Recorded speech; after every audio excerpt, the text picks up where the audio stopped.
গল্প প্রিয় প্রণয়িনী সিজন 2 লেখনীতে জান্নাত নুসরাত পর্ব ৪৪। ঘড়ির কাঁটায় টিকটিক করে চলছে আপন গতিতে। হেলাল সাহেবের সাথে সকাল সকাল ঝগড়া শেষে মনটা ভালো হয়ে গেছে নুসরাতের। নাসির মঞ্জিলে আসার পর বারান্দায় হাঁটলো আর গুনগুন করে গান গাইল। এমন মুহূর্তে লক্ষ্য হলো সৈয়দ বাড়ির অভ্যন্তর হতে বের হওয়া চুনোপুটির মতো মানুষদের। নুসরাতের মতামতে আজকাল তার চোখের পাওয়ার A+এ- চলছে, তাই চোখে দূরের জিনিস কম দেখছে। দূরের জিনিস স্পষ্ট দেখার জন্য বারান্দা থেকে দৌড়ে গিয়ে নিয়ে আসলো চোখের সাদা ফ্রেমের গ্লাস। গ্লাসের উপর অংশটা সামান্য চিকন। নিজের চোখে গ্লাস এঁটে নিয়ে দাম্ভিকতার সহিত নাক তুলে অহংকার করল, তবুও স্পষ্ট কিছুই দেখল না চোখে।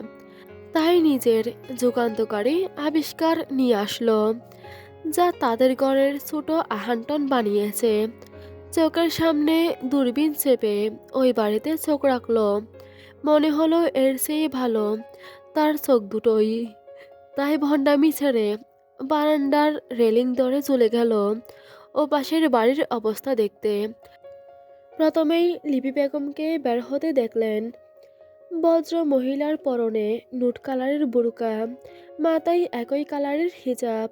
পিছু পিছু হেলাল সাহেব বের হচ্ছে, কানে মুঠোফোনটা চেপে ধরে চেঁচাচ্ছেন কোনো একটা বিষয় নিয়ে। নুসরাত সময় নিয়ে খেয়াল করলো শ্বশুরবাড়ি যাওয়ার জন্য ভদ্রলোক আজ বেশ সেজেছেন।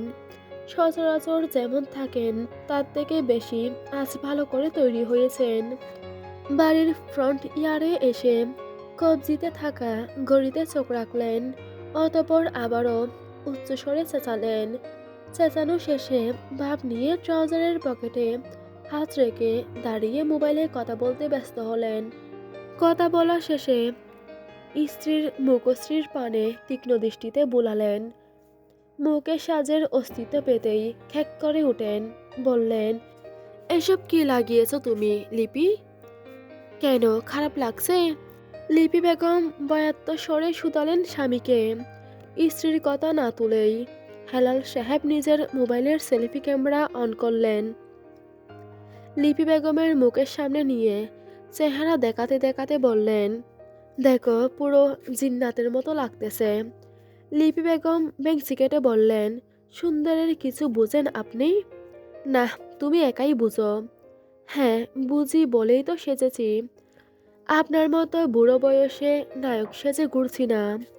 ভদ্রলোক হাত দিয়ে মাথার চুল পেছনে ঠেলে দিয়ে মিষ্টি করে হাসলেন। অহমিকায় মিশ্রিত কণ্ঠে বললেন, নায়কের মতো দেখতে হলে তো নায়কই সাজবো। নায়কের নও লাগছে না আপনাকে, দেখতে পুরো কার্টুনের মতো লাগছে। জেলাস জেলাস জেলাস কোনো বিষয় না। এত সুন্দর হ্যান্ডসাম চেহারা না থাকলে মানুষ তো জেলাসই হবে। এটা তোমার একার বিষয় না, পুরো পৃথিবীর মানুষই আমার এই রূপ দেখে জ্বলে। যত সব ঢং, আমি কেন জ্বলবো? হ্যাঁ, এখন তো মনে হবে ঢং। সঠিক উত্তর দিয়ে দিছি না তোমাকে? কথা বলি না বলে তোমার আমাকে কি মনে হয় লিপি? আমি কথা বলতে জানি না? আমি যদি যুক্তি সহকারে কথা বলতে শুরু করি, এই পৃথিবীর কেউই আমার সামনে টিকতে পারবে না। লিপি বেগম তেরসা চোখে তাকিয়ে মিনমিন করলেন, আপনার মতো মাথায় সমস্যা যার, সেই টিকতে পারবে। হেলাল সাহেব শুনলেন না। কপালে ভাঁজ ফেলে ক্যাক করে জিজ্ঞেস করলেন, কিছু বললে লিপি? ভদ্র মহিলা দুই পাশে মাথা নাড়িয়ে বোঝালেন, কোনো কিছুই বলেননি। এই লোকের সাথে কথা বাড়ানো মানেই নিজের পায়ে নিজেই কুড়াল মারা। আর তিনি এত পাগল না এই মাথায় দুস্তরা লোকটার সাথে কথা বাড়াবেন। তাই কথা না বলাই জুৎসই মনে হলো। স্ত্রীর সাথে একচোট ঝগড়া করার ইচ্ছে থাকলেও তা সম্ভব হলো না। তাই হেলাল সাহেব সৈয়দ বাড়ির দোতলার পানে তাকিয়ে বিকট শব্দে চেঁচালেন, এই আরস, ঘুম এখনো শেষ হয়নি তোমার? ওপাশ থেকে কোনো শব্দ আসলো না। নুসরাত গালে হাত দিয়ে তাকিয়ে রইল মুগ্ধ চোখে। এরা কি সুন্দর বিনোদনমূলক ঝগড়া করে, দেখেই মজা চলে এসেছে। এর মধ্যেই সৈয়দ বাড়ির ভেতর থেকে কালো কালার একজোড়া ক্রিস্টিয়ানো ডিওর এর স্লিপার আর আড়ঙের ল্যাভেন্ডার কালার কামিজ পরে বের হলো ইসরাত। মাথায় হিজাব বাঁধা, ড্রেসের সাথে ওড়না এক পাশে ফেলে রাখা। তড়িঘড়ি করে আসতে গিয়ে হুঁচট খেলো সদর দরজার সামনে। উল্টে পড়ার আগে তাকে বাহু ধরে সামনে নিল জাইন। নুসরাত ভালো করে আরেকটু তাকজাক করার জন্য রেলিং ধরে ঝুঁকে গেল। চোখ দাবিয়ে তাকাতেই দেখা মিলল সদর দরজার সম্মুখে সৃষ্ট একটা লম্বা গড়নের প্রতিবিম্বের। চোখের আকার সরু করে নিতেই অকিকুটরে নির্গত হলো দরজা দিয়ে বেরিয়ে আসা লম্বা গড়নের লোকটাকে। গায়ে কালো ট্রাউজার আর ফুল স্লিভ সাদা টি শার্ট জড়ানো। আজ রোদ কড়াভাবে উঠাই বাহিরে বের হতেই আলোর ঝাঁজে চোখ খিচিয়ে নিল। হাতের মোবাইলটাই কিছু একটা টাইপিং করতে করতে গিয়ে দাঁড়ালো ইসরাতের পাশে। তখনও একবারের জন্য লোকটা মাথা তুলে তাকায়নি মোবাইল হতে। এতক্ষণ যাবৎ পলকবিহীন ওদিকে তাকিয়ে থাকায় চোখ ঝাপসা হইয়া আসলো নুসরাতের। তাই সে দুই হাতে চোখ ডলে নিয়ে পরিষ্কার করল। ব্যবসা গরম গায়ে লাগতেই সাদা রঙের হ্যালো কিটির টি শার্ট সামনের দিকে টেনে বাতাস করল। অতপর আবারও তাকঝাক করার জন্য এদিকে তাকাতেই দেখল সুদর্শন মাকা চেহারাটাই বিরক্তি ভাব সরে গিয়ে রাগ ভর করেছে। প্যান্টের পকেটে মোবাইল ঢুকিয়ে কোনো বিষয় ভেবে ঠোঁট কামড়াচ্ছে লোকটা। জিভ দিয়ে ঠোঁট ভিজিয়ে নিয়ে আকস্মিক কোনো পূর্ব আভাস ছাড়াই ঘাড় ঘুরিয়ে সরাসরি তাকালো নুসরাতের চোখের দিকে। কপালের মধ্যভাগ গাঢ় বাজ ফেলে এক ব্রু উচালো, হয়তো জিজ্ঞাসা করলো কি। নুসরাত এমন করে তাকানোতে হকচকিয়ে উঠল। সে ধরতে পারেনি লোকটা এত তাড়াতাড়ি তার দিকে ফিরে তাকাবে। চোখের দৃষ্টি এতটাই ধারালো যে ওখানে দাঁড়িয়েই নুসরাতকে এফর ওফর করে দিবে। নুসরাত কয়েক সেকেন্ডের ভিতর আরশের চোখ থেকে চোখ সরিয়ে নিল। অস্বস্তিতে গাঁট হয়ে উল্টো পথে পা বাড়ালো বাসায় যাওয়ার জন্য। চোখ বন্ধ করে নিজের অস্বস্তি কমাতে চাইল। মনে হলো চোখের পাতায় আরশের ফিরে তাকানোর দৃশ্যটুকু এখনো ভাসছে। সারা জীবন সে মানুষের চোখের দিকে তাকিয়ে অস্বস্তিতে ফেলে, আর আছে আরশের দৃষ্টিতে পড়ে অস্বস্তিতে গাঁট হয়ে যাচ্ছে। কতটুকু উপলব্ধি হতেই হতবাক হলো। নিজের মনের দুরাচাল মনে চেপেই খুবই সতর্কতার সহিত ঘাড় বাঁকালো। একবার সতর্ক চোখে তাকিয়ে দেখবে ও পাশের পরিস্থিতি। আরশের বোঝার আগে বা তাকানোর আগেই আলগোছে পালাবে এইখান থেকে। এই চিন্তা মস্তিষ্কে নিয়ে পেছনের দিকে ঘুরল। সতর্ক চোখে তাকাতেই চোকাচোকি হলো আরশের সাথে। আর সেই মুহূর্তেই ধক করে উঠল হৃদয়টা। পকেটে দুই হাত রেখে জিভ দিয়ে গাল টেলে হাসছে বেয়াদব লোকটা। তাকে নিয়ে মজা নিচ্ছে এই বেটা সার। রকিং চেয়ারে বসে চুপচাপ বিছানায় শোয়ায়িত স্ত্রীকে খেয়াল করছে ইরহাম। শাড়ির আঁচল পেটের এক পাশে সরে গিয়ে ম্যাথহীন পেট, লতানো মেয়েলি কোমর বেরিয়ে এসেছে। ইরহাম চোখ সরিয়ে নিল সেদিক থেকে। কয়েক সেকেন্ড অতিবাহিত হওয়ার পর নির্লজ্জের মতো আবারও তাকালো। এবার আর পেটের দিকে তাকালো না, মুখটার দিকে তাকালো। গতকালের থাপ্পড়ের দাগটা বেশ গাঢ়ভাবে পড়েছে মেয়েটার গালে। ইরহাম ঠোঁট চোকা করে ইস জাতীয় কিছু দুঃখজনক শব্দ উচ্চারণ করল। হাত বাড়িয়ে ছুঁয়ে দিতে চাইল দূরে শুয়ে থাকা মেয়েটার গাল। অত দূরত্বে কি তা সম্ভব হলো? উহু, সম্ভব হলো না। ইরহাম বসে রইল চুপচাপ। খুঁটিয়ে খুঁটিয়ে দেখল মুখের আকার আকৃতি।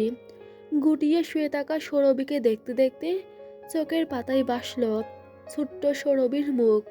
মার্বেলের মতো চোখ দুটো নিয়ে কিভাবে মেয়েটা ছোটবেলায় তার দিকে তাকাতো।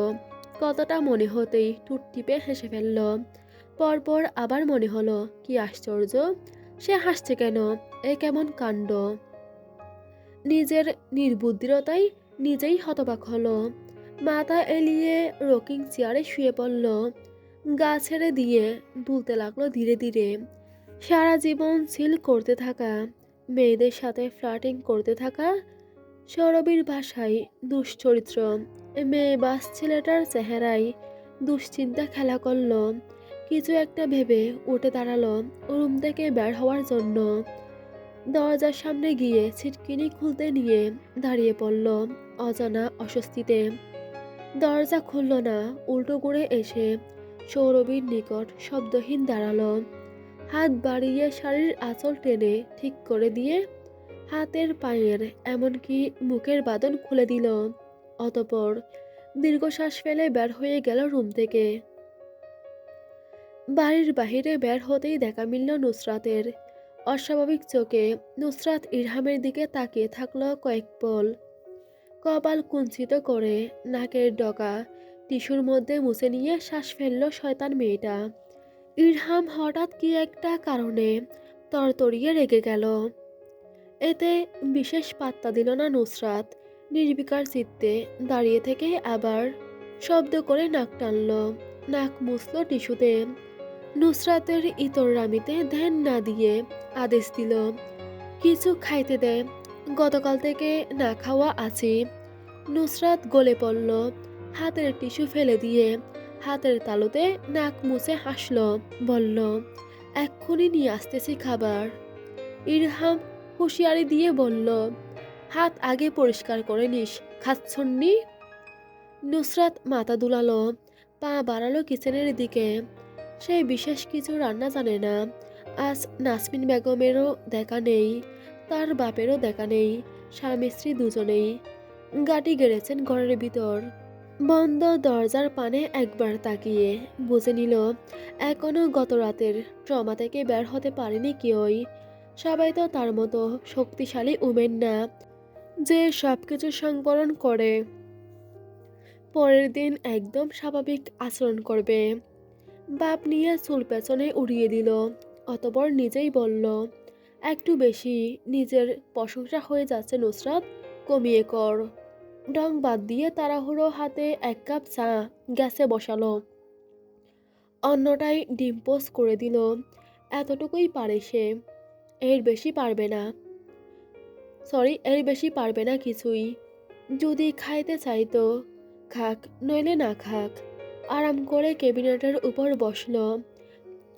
হাতে ব্রেডের প্যাকেট তার, পরে স্যান্ডউইচ বানাবে ভেবে নিয়েছে তা।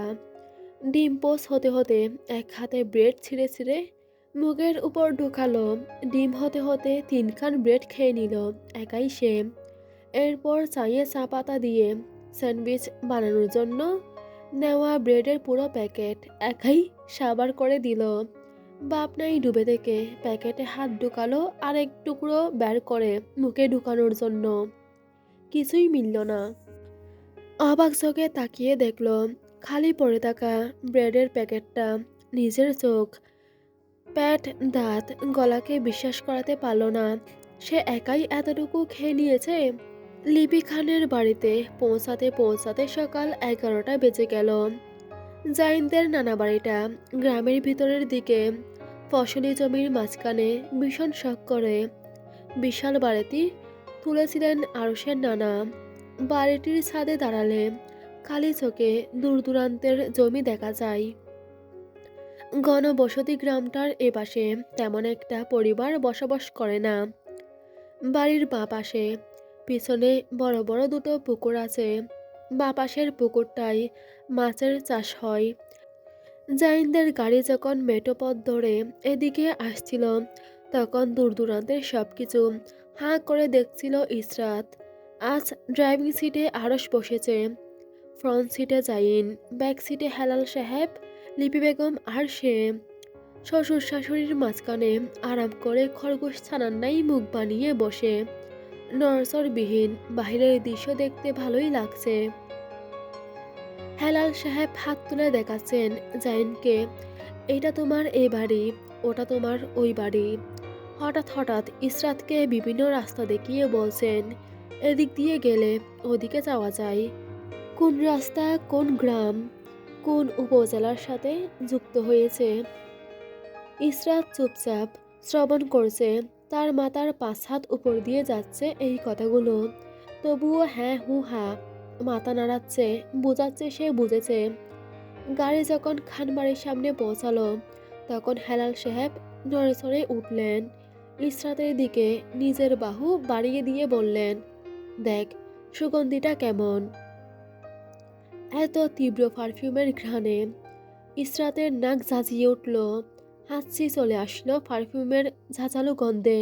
তবুও কোনো রকম চোখ ঝাপটে নিজেকে সামলালো, বলতে চাইল, সব ঢেলে চলে আসছেন বড়াব্বু, আর পারফিউম আছে শিশিতে।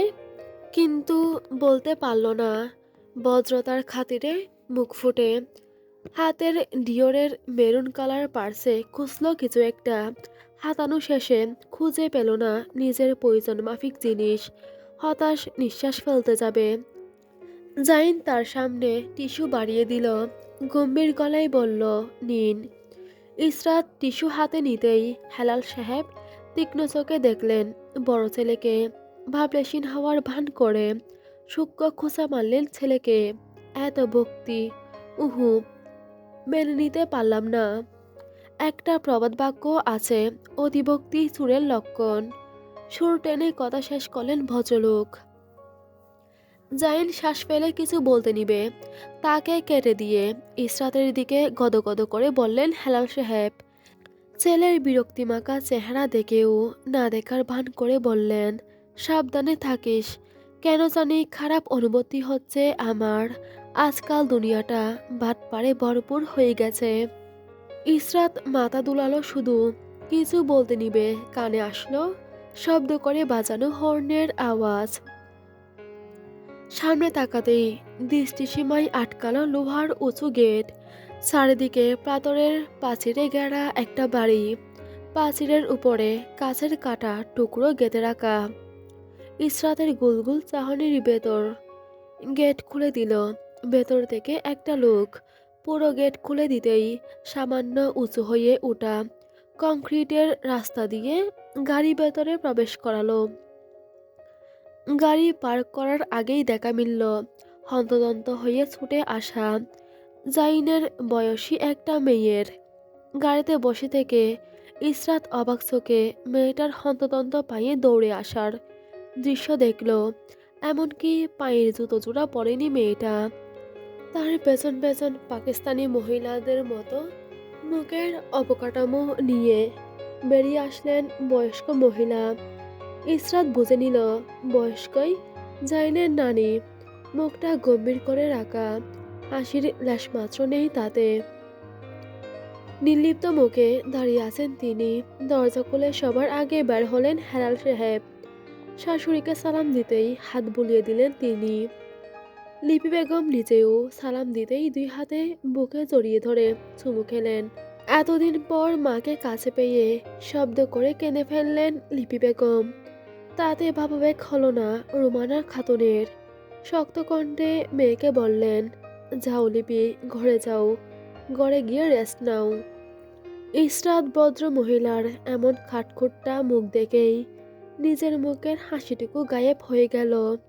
এতক্ষণের উত্তেজনা সব উড়ে গিয়ে মুখে ভিড় করল অস্বস্তি। সালাম মুখ দিয়ে বের করতে নিবে, দেখল হেলাল সাহেব পিছন থেকে ২ হাতে করস দেখাচ্ছেন। পায়ের দিকে ইশারা করে মাথায় হাত দিয়ে দেখাচ্ছেন কিছু একটা। জাইন ইসরাতের বাহু চেপে ধরে আলগোছে ঝুঁকে গেল রুমানা খাতুনের পায়ের দিকে। পায়ে স্পর্শ করে সালাম দিয়ে হকচক করতে থাকা সুন্দর হাতটাই চুমু খেলো। ইসরাত একইভাবে হাতে চুমু খেলো, অতপর জাইন চুমু খেলো বজ্র মহিলার কপালে। তার দেখা দেখি ইসরাতও চুমু খেলো। বজ্র মহিলা জাইনের গাল চেপে ধরে নাকে নাক ঘষে হাসলেন, জিজ্ঞেস করলেন, কেমন আছিস? জাইন মাথা নাড়ালো শুধু। আরস মুখ দিয়ে সালাম করে দুই হাতে বুকে জড়িয়ে নিল বয়স্ক মহিলাকে। চুলের বাজে চুমু খেয়ে ঠাট্টা করল, শরীর নরম হয়ে গেছে তোমার নানি। রুমানা খাতুন আরশের হাতের মধ্যে থাপ্পড় মারলেন। দুই নাতিকে দুই হাতে আঁকড়ে ধরে চলে গেলেন সামনে। ইসরাত হাঁ করে তাকিয়ে রইল। হলোটা কি? তাকে গনাই ধরল না এরা? কেমন করে তাকে রেখে চলে যাচ্ছে সবাই। ইচ্ছে করল দুটো লাফ মারতে উঠোনে দাঁড়িয়ে, কিন্তু মারল না।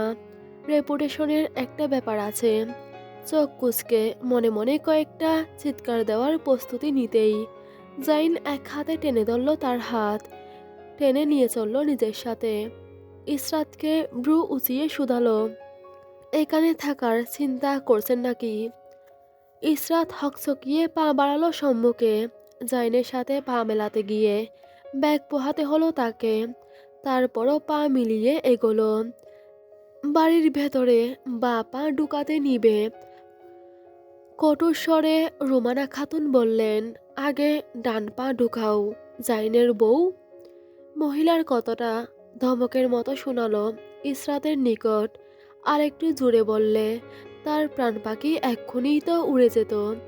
জাইন হয়তো উপলব্ধি করতে পারল ইসরাতের ভয়টা, তাই রোমানা খাতুনের উদ্দেশ্যে বলল, নানি, একটু ধীরে সুস্থে বলো, ও তোমার কথা শুনে ভয় পাচ্ছে। যা বলবে সামান্য মিষ্টতা মিশিয়ে বলো। জাইনের কথাই ভাবলেশীন থাকলেন রোমানা খাতুন। তিনি নাতিদের হাত ছেড়ে দিয়ে একাই অন্দরে চলে গেলেন। রুমানা খাতুন সোফায় বসতেই একে একে রান্নাঘর ছেড়ে ড্রয়িং রুমে হাজির হলেন খানবাড়ির সবাই। রুমানা খাতুনের বদৌলতে লিপি বেগমের ভাইয়েরা এখনো আলাদা হননি। লিপি বেগমেরা 3 বোন 3 ভাই। বড় ভাই পরিবারসহ আমেরিকার বাসিন্দা। মেজো ভাই একাই আমেরিকায় থাকেন। পরিবারকে শীঘ্রই নিজের কাছে নেওয়ার ইচ্ছে আছে। আর যে একজন দেশে, সে এখানে থেকে বাড়ি আর জমির খেয়াল রাখছেন। মেজো ভাইয়ের 3 ছেলে মেয়ে। বড় মেয়ে পলি, মেজো মেয়ে তুলি আর ছোট ছেলে সার্থ। ছোট ভাইয়ের 2 ছেলে মেয়ে, বড় ছেলে মেহুল, ছোট মেয়ে মেঘলা। সবার সাথে কৌশল বিনিময় শেষে নাস্তা দেওয়া হলো। নাস্তা শেষে সবাইকে পাঠানো হলো রুমে আরামের জন্য। লিপি বেগমের বড় ভাই জাইন আরশ আর হেলাল সাহেবকে নিয়ে চলে গেলেন রুমানা খাতুনের জোর নির্দেশে আজকের বাজার করতে। জাইনেরা বাজার শেষে ফেরার পরই খাবার খেতে বসলেন সবাই। বয়স্কার 2 পাশে চেয়ার জুড়ে বসে আছে আরশ আর জাইন। গরুর মাংসের বাটি আরশের দিকে ঠেলে দিয়ে শুধালেন, বিয়ে শাদির কোনো ইচ্ছে আছে তোমার? বয়স তো অনেক হলো। আরশ চোখ তুলে তাকালো অদ্ভুত ভঙ্গিতে। কোনো কথাই বলল না। রুমানা খাতুন নাতিকে আর না ঘাটিয়ে খাবার খাওয়ারত সবার দিকে তাকালেন। খাবার খাওয়া ইসরাতের কানে বোমা হামলার ন্যায় বিস্ফোরণ ঘটালেন। আজকের রাতের রান্না জাইনের বউ করবে। জাইন ব্রু উচালো সামান্য। তীক্ষ্ণ স্বরে জিজ্ঞাসা করল, মজা করছো তুমি? রুমানা খাতুন মাথা দুলালেন উপর নিচ, অতঃপর আবার ডাইয়ে ভাইয়ে। ঠিক বোঝা গেল না হ্যাঁ নাকি না বললেন। ভদ্র মহিলার মুখভঙ্গি দেখেই ইসরাত যতটা টাহর করতে পারল, কোনো মজা করেননি উনি। তাই আগেভাগেই গণনা শুরু করলো। এই পুরো পরিবারে কতজন মানুষজন? গণনা শেষে সংখ্যা দাঁড়ালো 9 জন। ওরা আরো 5 জন, সবাই মিলে 13 জন। মেয়েটার শুভ্র চেহারাটা ফ্যাকাশে বর্ণের হয়ে গেল নিমিষেই। ভয়ের তো চোখে সবার পানে চেয়ে ঢুকিল। এই কোথায় সে এসে ফেসে গেছে। আল্লাহ আল্লাহ বলে এখান থেকে বের হতে পারলেই শান্তি। হঠাৎ ভ্রু কুঞ্চিত করে সামনের কঠোর মুখভঙ্গি করে রাখা বয়স্কার দিকে দৃষ্টি স্থাপন করলো সে। তীক্ষ্ণ চোখে বুড়ির চেহারাটা অবলোকন করলো। কোথায় অসুস্থ এই মহিলা? বয়স্কা তো তার থেকে দ্বিগুণ তরতাজা, সুস্থ সবল মনে হচ্ছে। তাহলে মিথ্যে কেন বলল এরা? নাক ছিটকে বিড়বিড় করল মৃত্যুক মহিলা। আমাকে এখানে চাল দিয়ে এনেছে কাজ করানোর জন্য। সৌরভী গতকাল দুপুর থেকে না খাওয়া। নুসরাত সাজছে কখন থেকে খাবার খাওয়ার জন্য, কিন্তু কোনো প্রকার নড়চড় করছে না। বিছানায় মটকা মেরে শুয়ে আছে। নুসরাত ডাকলো, সৌরভী, এই সৌরভী। উহু, নড়ল না। নুসরাত গায়ে হাত দিয়ে ধাক্কা দিল। ভালোবাসা আদর মিশিয়ে ডাকতে চাইল, সৌরভী, কিন্তু তা হলো না।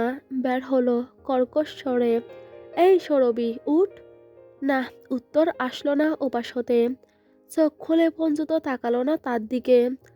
নুসরাত কপালে দৃঢ় বাজ ফেলে দেখল ঘুমের ভান ধরে পড়ে থাকা জেদি মেয়েটাকে।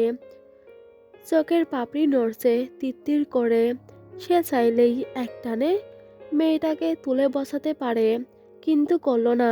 দীর্ঘশ্বাস ফেলে খাবারের প্লেট নিয়ে পিছু ফিরতেই জ্বরের গতিতে এসে একটানে বিছানা থেকে তুলে বসালো তাকে ইরহাম।